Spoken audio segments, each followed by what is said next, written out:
B का first देख रहे हैं. A conductor of length L is connected across an ideal cell of EMF E, keeping the cell connected. The length of the conductor is increased to 2L.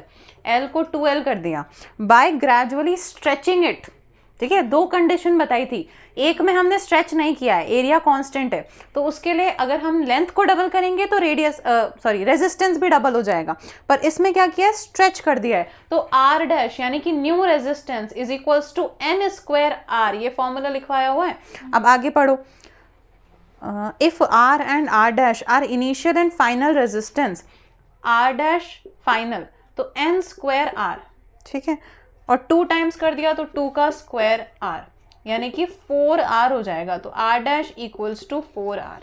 Values of resistance and VD dash R initial and final values of drift velocity. Find the relationship between. First part तो मैंने कर दिया ये वाला. Second part देखो, VD dash and VD के बीच में relation बताना है. ड्रिफ्ट वेलोसिटी का फॉर्मूला क्या होता है, VD is equals to small e capital E tau by m होता है.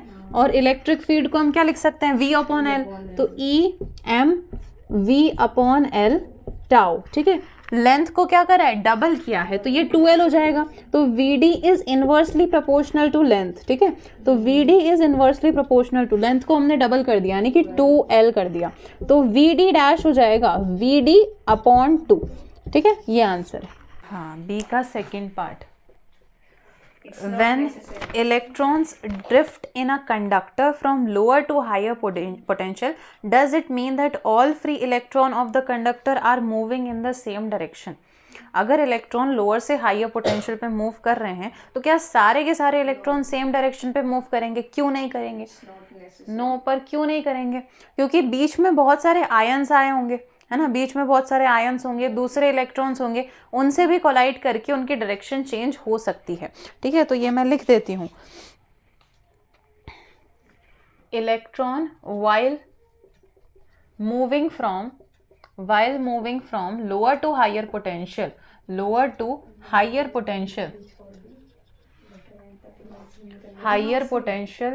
may collide with electron and ions and their direction may change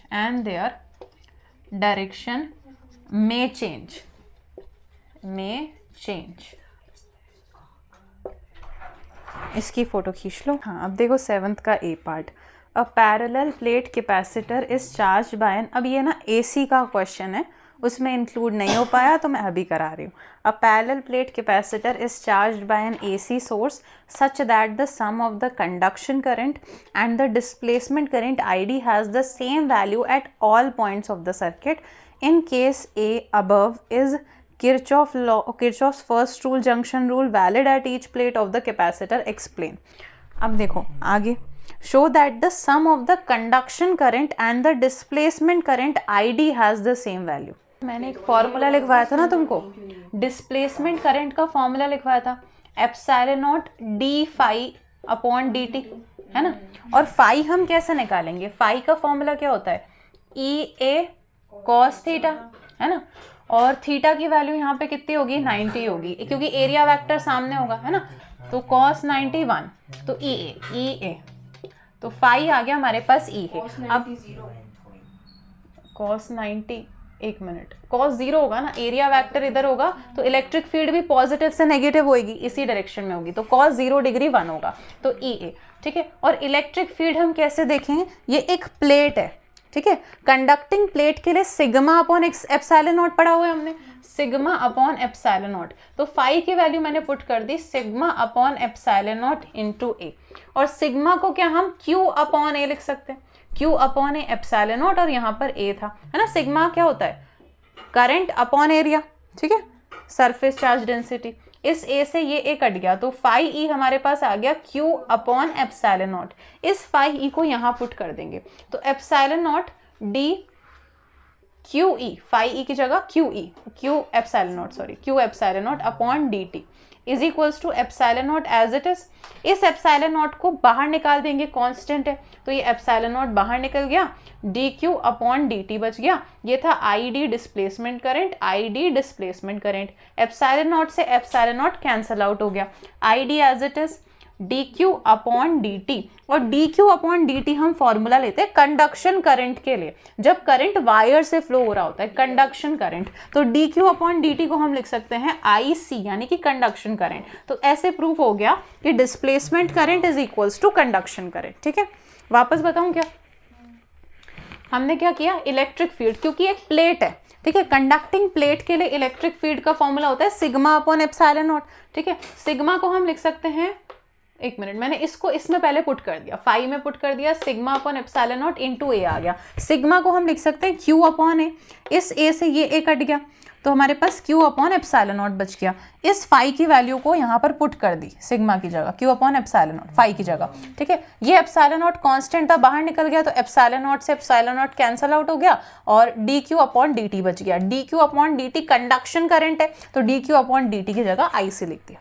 ठीक है, बी नहीं किया अभी, 7th का B, in case A above is Kirchhoff's first rule junction rule valid at each plate of the capacitor, explain. अब देखो capacitor की एक प्लेट ये रही, दूसरी प्लेट ये रही, ये मैंने बना दिया ऐसे सर्किट, एसी सोर्स ये बना दिया।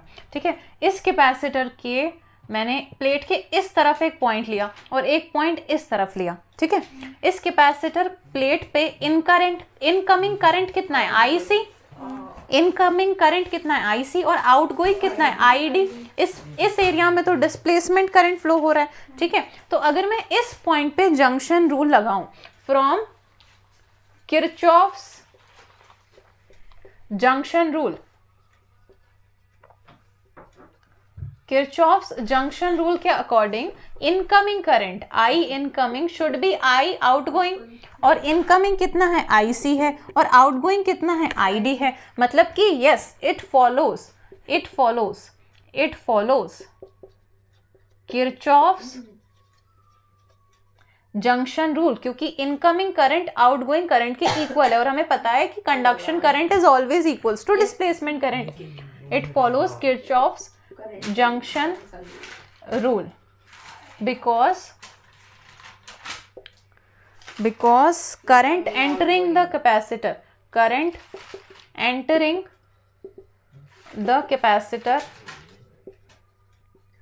plate is equal to the current exiting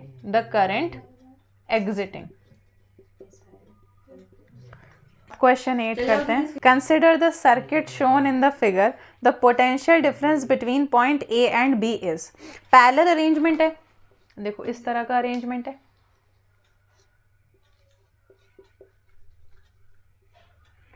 twelve volt 1 ohm 6 volt 0.5 ohm, ये पॉइंट है ए, ये पॉइंट है बी। ए और बी के बीच में पोटेंशियल यानी कि ईएमएफ निकालना है। तो पैरेलल कंडीशन के लिए ई इक्विवेलेंट का फॉर्मूला था E1 R2 plus E2 R1 upon R1 plus R2। E1 क्या है 12 इंटू R2 कितना है 0.5 प्लस E2 कितना है 6 प्लस R1 हो गया 1 अपॉन 0.5 प्लस 1। ठीक है, बस इसको सॉल्व कर दो।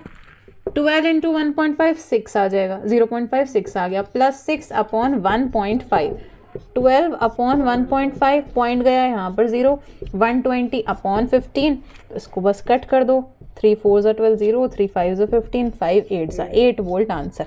ठीक है, तो ई इक्विवेलेंट हो गया 8 वोल्ट।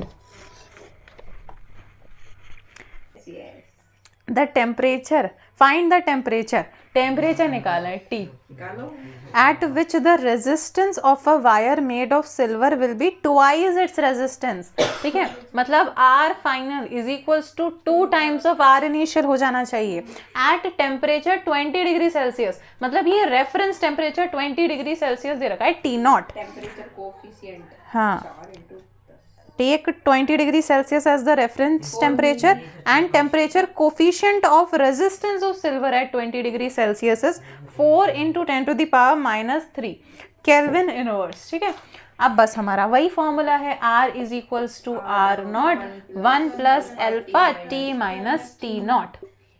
R देखो R किसके इक्वल है, 2r0 के, तो मैंने 2r0 पुट कर दिया, r0 1 प्लस एल्फा पुट कर दिया 4 into 10 to the power minus 3, t हमें निकालना है, t नॉट 20 दे रखा है, ठीक है। इस r0 से ये r0 कट गया, 2 is equals to 1 plus 4 into 10 to the power minus 3 t minus 20, ये 1 उधर जाएगा, 2 minus 1 is equals to 4 into 10 to the power minus 3 t minus 20, 2 minus 1 हो गया, 1 is equals to 4 into 10 to the power minus 3 t minus 20, ये multiply का उधर जाके divide, 4 into 10 to the power minus 3 is equals to t minus 20,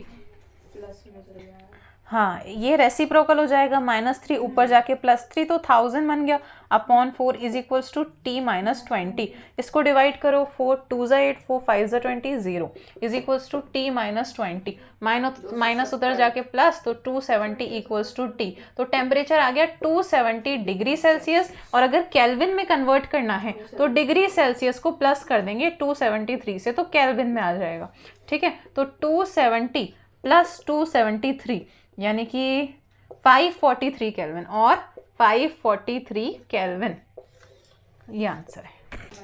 question number 10, plot a graph showing the variation of current with voltage for the material gallium arsenic, GaAs, मतलब ये semiconductor है, इसका मैं already graph बता चुकी हूँ तुमको, ऐसा ऐसा ऐसा है ना। तो इसमें और क्या पूछ रहे हैं, on the graph mark the region where resistance is negative, negative कहाँ पर होगा, जब slope is more than 90 degree, मतलब ये वाला पॉइंट, यहाँ का तुम स्लोप देखोगे तो यहाँ एंगल बनेगा 90 से ज़्यादा, तो यहाँ पर एक लाइन बनानी है और यहाँ लिखना है कि ये नेगेटिव स्लोप वाला रीजन है, ठीक है। कैसे लिखें, यहाँ से यहाँ तक, ये हो गया नेगेटिव रेजिस्टेंस वाला रीजन, नेगेटिव रेजिस्टेंस रीजन, ठीक है। और क्या बोला है कि Ohm's law is obeyed, Ohm's law से वहाँ ओबे होगा जहाँ स्ट्रेट लाइन दिख रही है हमें, तो यहाँ से यहाँ तक Ohm's law obey, region where ऐसे लिख देना, रीजन वेयर ओम्स लॉ ओबे, ये बनाना है बस। नंबर 11, डिफाइन करंट डेंसिटी, हाँ तो इसकी डेफिनेशन क्या होगी, amount of current passing per unit area per unit time, ठीक है। अमाउंट ऑफ करंट या charge flowing per unit area per unit time normal to the flow, ये याद रख लेना, लिखवाई देती हूँ मैं। करंट डेंसिटी जैसे आंसर की में लिखा हुआ था, current density amount of charges, amount of charge flowing per second per unit area, per second per unit area normal to the flow, normal to the flow, बस ये नॉर्मल इसलिए आया है क्योंकि एरिया वेक्टर परपेंडिकुलर होता है ना normally, और इसका फॉर्मूला तुम्हें पता ही है, J vector is equals to I upon A vector. ये वेक्टर क्यों है, क्योंकि एरिया वेक्टर है, करंट वेक्टर नहीं होता, तो it is a vector quantity, it is a vector quantity, ठीक है। आगे देखो, इज इट अ स्केलर और वेक्टर, तो वेक्टर मैंने लिखवा दिया। An electric field E vector is maintain in a metallic conductor if n be the number of electrons, mass m and charge minus e per unit volume in the conductor, and tau is its relaxation time, show that the current density J vector is equals to alpha e vector where alpha is equals to n e square tau m, ठीक है। इसका derivation है, छोटा सा derivation है, थोड़ा सा दिमाग लगाओगे तुम खुद ही कर लोगे। आई, अरे एक मिनट ही पढ़ा रही हूँ मैं, I is equals to n e a v d, ठीक है। VD का फॉर्मूला क्या होता है, I is equals to N e A, VD को हम क्या लिख सकते हैं, small e capital E tau by m, ठीक है। और इन्होंने अल्फा की देखो वैल्यू क्या दे रखी है, एन ई square upon m into tau, मैं इस एरिया को नीचे लेके जा रही हूँ, तो I upon A is equals to N E square, देखो E square capital E upon M tau, ठीक है। I अपॉन ए को हम J लिख देते हैं, ठीक है। और एन ई स्क्वायर एम और टाउ, इस पूरे की जगह मैं अल्फा लिख सकती हूँ, और ई वेक्टर, तो J vector is equals to alpha E vector, इतना सा डेरिवेशन, ठीक है। अच्छा अगला करें बी वाला। What is a Wheatstone bridge. तो तुम अगर डेफिनेशन नहीं लिखनी और डायग्राम भी बना लिया ना ये वाला अपना, तो भी पूरे मार्क्स मिलेंगे। ये आंसर की में लिखा हुआ है कि if a student only makes diagram reward full marks, ऐसे लिखा हुआ है आंसर की में। दीदी और वैसे सब P Q R S A B, ठीक है। कुछ EMF मान लिया E, यहाँ से गैल्वेनोमीटर जा रहा है G, इसमें मान लिया मैंने करंट जा रहा था I, ये ब्रेक हो गया I1 I2, तो गैल्वेनोमीटर से तो करंट 0 जाएगा, IG इक्वल्स टू 0। यहाँ पर भी I2 मान लिया, यहाँ पर I1 मान लिया, ठीक है। ये बना लिया, पूरे मार्क्स मिलेंगे। What is a Wheatstone bridge का ही 1 नंबर इसका मिलेगा, ठीक है। आगे बोला है obtain the necessary condition the Wheatstone bridge is balance. हाँ तो उसका पूरा प्रूफ करना है, ठीक है। कैसे करेंगे याद है, हम एक बार करा देती हूँ, एक बार करा दूं। इसको लूप 1 मान लिया, इसको लूप 2 मान लिया, इस पे करंट की डायरेक्शन ऐसे मान ली, इसमें भी ऐसे मान लेते हैं, ठीक है। ये लूप 1 हो गया। ए इसका नाम दे देती हूँ CD, ACDA। तो इन लूप ACDA, इस लूप पे देखो, हाँ अब इसमें किरचॉफ वोल्टेज लॉ लग रहा है। करंट की डायरेक्शन में मैं नेगेटिव लूंगी, ठीक है। करंट की डायरेक्शन में जाऊंगी, यहाँ से लूप स्टार्ट कर रहे हैं, करंट की डायरेक्शन में नेगेटिव। इस रेजिस्टर का रेजिस्टेंस P है, तो माइनस I2, करंट की डायरेक्शन में जा रही हूँ तो माइनस I2P, ठीक है। ये क्रॉस हो गया, यहाँ पर आए हम, अभी वापस मैं करंट की डायरेक्शन में जा रही हूँ, ठीक है।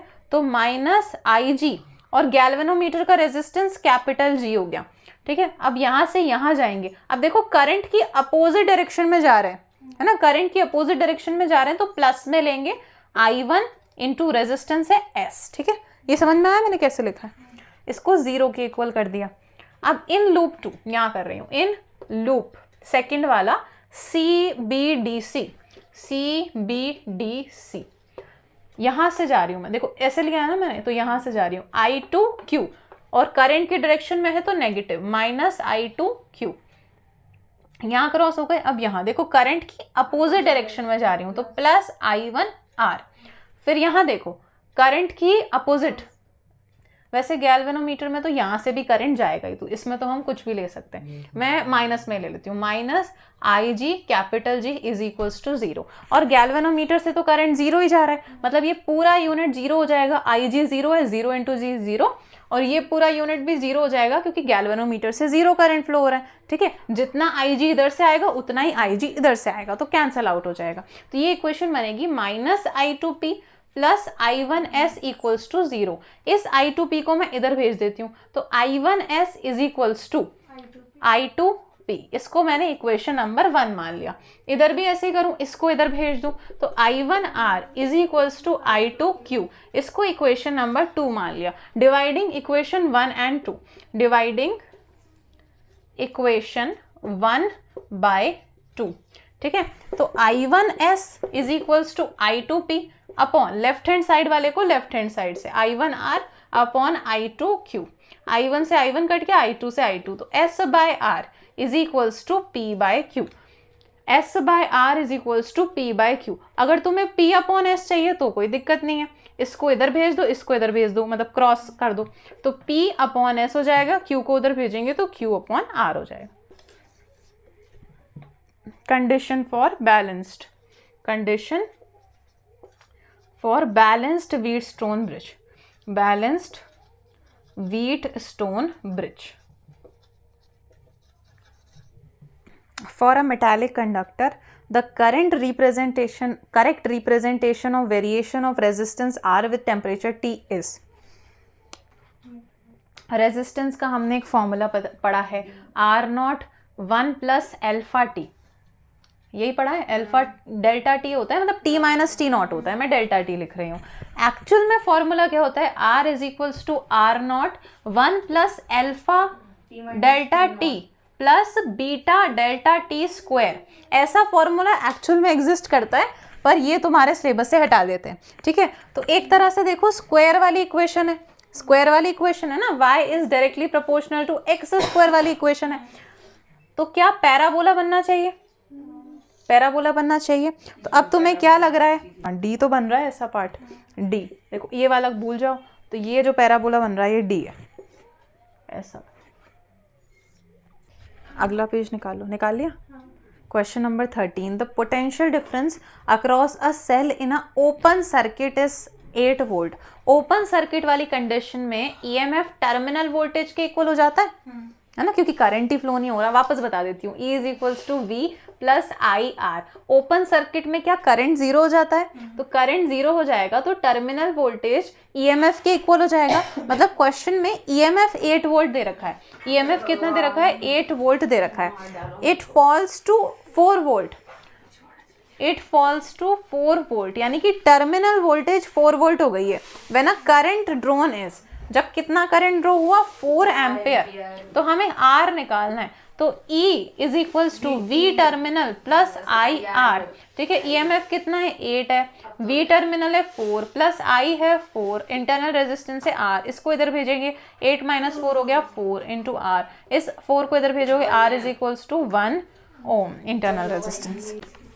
A steady current flows through a metallic wire। steady current बोल रखा है तो I is equals to constant, current constant है ना, flows through a metallic wire whose area of cross section A increases continuously from one end of the wire to the other. The magnitude of the drift velocity of the free electron as a function of A is shown as।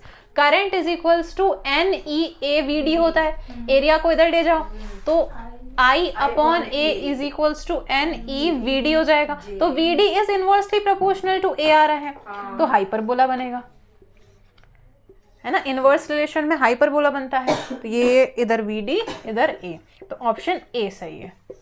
Which point are at the same potential in the circuit. PW से बड़ा platform होगा आपका। अरे कौन से point same potential पे, अब serious देखो, ये बैटरी का 6 वोल्ट पोटेंशियल है ना, तो पॉजिटिव टर्मिनल है। जब तक कोई रेजिस्टर नहीं आता है तब तक पोटेंशियल 6 वोल्ट ही रहता है वायर में, ठीक है। रेजिस्टर की वजह से पोटेंशियल ड्रॉप होता है। तो जहां भी तुम्हें खाली वायर दिख रही है ना, स्ट्रेट वायर, तो उसके हर एक पॉइंट पे पोटेंशियल सेम है, यानी कि A, B और C के बीच में पोटेंशियल सेम है, G और F के बीच में पोटेंशियल हाँ, क्योंकि यहाँ पर कोई भी मतलब रेजिस्टर नहीं आया बीच में, ठीक है। तो potential same at A, B and C। और देखो यहाँ पे H, G, F और J, H, G, F और J, इन पे भी पोटेंशियल क्या होगा, सेम होगा, क्योंकि इनके बीच में भी कोई रेजिस्टेंस नहीं आया। और अगर तुम हाँ आई भी लिख सकते हैं, कोई दिक्कत नहीं है। 2 भी लिखोगे आंसर में, मतलब मार्क्स पूरे मिलेंगे 2 में भी। पर एक और है वो भी बता देती हूँ, डी और ई, ये भी सेम वायर है, इनके बीच में रेजिस्टर नहीं है, तो डी और ई इन पे भी पोटेंशियल सेम है। आंसर की में लिखा हुआ है if students right even 2 correct reward full marks. यहाँ देखो हमें बीजी आर्म पे निकालना है करंट, ठीक है, ये बीजी आर्म है, आर्म बीजी। देखो क्वेश्चन बी पढ़ो तो सही, what is the current through arm. मैंने मान लिया इससे कुछ करंट जा रहा है आई, मतलब बैटरी से कुछ करंट निकल रहा है कैपिटल आई, ठीक है, I1 मान लिया, चलो ठीक है। फिर ये यहाँ पर जाएगा, यहाँ करंट डिवाइड होगा, I2 मान लो इसको, है ना, इसको कुछ मान लिया I3 करंट जा रहा होगा, यहाँ पे डिवाइड होगा ना, I2 और I3 में डिवाइड होगा। फिर यहाँ से कुछ I3 करंट जाएगा और यहाँ पे वापस बैटरी पे वापस आएगा I1 करंट, ठीक है। एक तो मैं अपने मेथड से बता रही हूँ बिना किरचॉफ लॉ वाला, है ना, और एक मैं किरचॉफ लॉ से बताऊंगी। सबसे पहले आई नेट, ये जो टोटल I1 होगा, आई नेट होगा, जो बैटरी में से ओरिजिनल करंट निकल रहा है, is equals to V net upon R net, ये हमें पता है ना। टोटल वोल्टेज यानी टोटल EMF कितना है, 6 वोल्ट है। और R नेट कैसे निकालेंगे, पहले इन दोनों को सॉल्व करेंगे, सीरीज में है तो 5 + 5 10 हो जाएगा, और ये दोनों पैरेलल में है 10 और 10, तो 1/R equivalent is equals to 1/10 + 1/10, तो 1/R इक्विवेलेंट आ जाएगा 2/10, यानी कि R इक्विवेलेंट आएगा 5, ठीक है।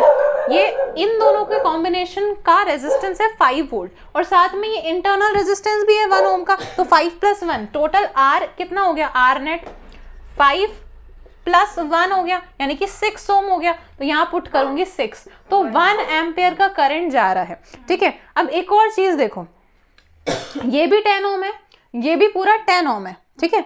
तो 1 एम्पियर दोनों ब्रांचेस में इक्वली डिवाइड होगा, कितना करंट लेगा, तो V is equals to IR for small R, यानी कि इंटरनल रेजिस्टेंस से कितना करंट जा रहा है पहले मैं वो निकाल रही हूँ। देखना था कितना पोटेंशियल ले रहा है ये कितना पोटेंशियल लेगा। तो V is equals to I R. Current तो हम निकाल चुके हैं, 1 एम्पेयर जा रहा होगा इससे, और इसका इंटरनल रेजिस्टेंस स्मॉल आर कितना है, 1 ही है, ठीक है। तो 1 इंटू 1 हो गया 1 वोल्ट, मतलब इस पे 1 वोल्ट का ड्रॉप हो रहा है, तो बचा हुआ ड्रॉप इन दोनों पे होगा। ये बात समझ में आ रही है? क्योंकि पैरेलल कॉम्बिनेशन में वोल्टेज ड्रॉप सेम रहता है पर सीरीज में डिवाइड हो जाता है। तो 6 वोल्ट जा रहा था तो 1 वोल्ट इसमें गया और 5 वोल्ट इन दोनों पे जाएगा, तो इस पे भी 5 वोल्ट का ड्रॉप होगा, इस पूरे कॉम्बिनेशन में भी 5 वोल्ट का ड्रॉप होगा, ठीक है। मुझे बीजी आर्म पे चाहिए, तो V is equals to I R. Current चाहिए, मतलब I2 चाहिए, तो I2 is equals to V upon R. तो इन पे कितना पोटेंशियल गया, 5 अपॉन इसका टोटल रेजिस्टेंस है 10, तो 0.5 एम्पेयर। तो टोटल करंट हो गया 1 एम्पेयर और बीजी आर्म से करंट चला गया 0.5 एम्पेयर। ये बिना किरचॉफ लॉ के था। Find the potential difference across R3। R3 से कितना पोटेंशियल डिफरेंस जा रहा है, तो हम करंट निकाल चुके थे ना। तो जितना बीजी ब्रांच में करंट गया था उतना ही उसमें भी तो गया था सीजी ब्रांच में, मतलब 0.5 एम्पेयर करंट गया था, है ना। करंट हमें पता चल गया। और V is equals to I R, हमें पोटेंशियल ड्रॉप चाहिए R3 में, तो पोटेंशियल चाहिए करंट 0.5 को मैं 1/2 लिख दूं, और रेजिस्टेंस है 5, तो 2.5 है ना, 2.5 वोल्ट गया इस पे। ये D वाला, what is the power dissipated in R2। R2 पे पावर निकालना है, तो P is equals to V into I. R2 पे भी पोटेंशियल 2.5 ही जाएगा क्योंकि दोनों रेजिस्टेंस इक्वल ही तो हैं, तो 2.5 इंटू करंट 0.5, मल्टीप्लाई कर दो, 25 अपॉन 10 इक्वल इंटू 1/2, 25/20, 5/4, 4 1 ज़ा 4, 4 2 ज़ा 8, 4 5 ज़ा 10 वॉट, 1.25 वॉट।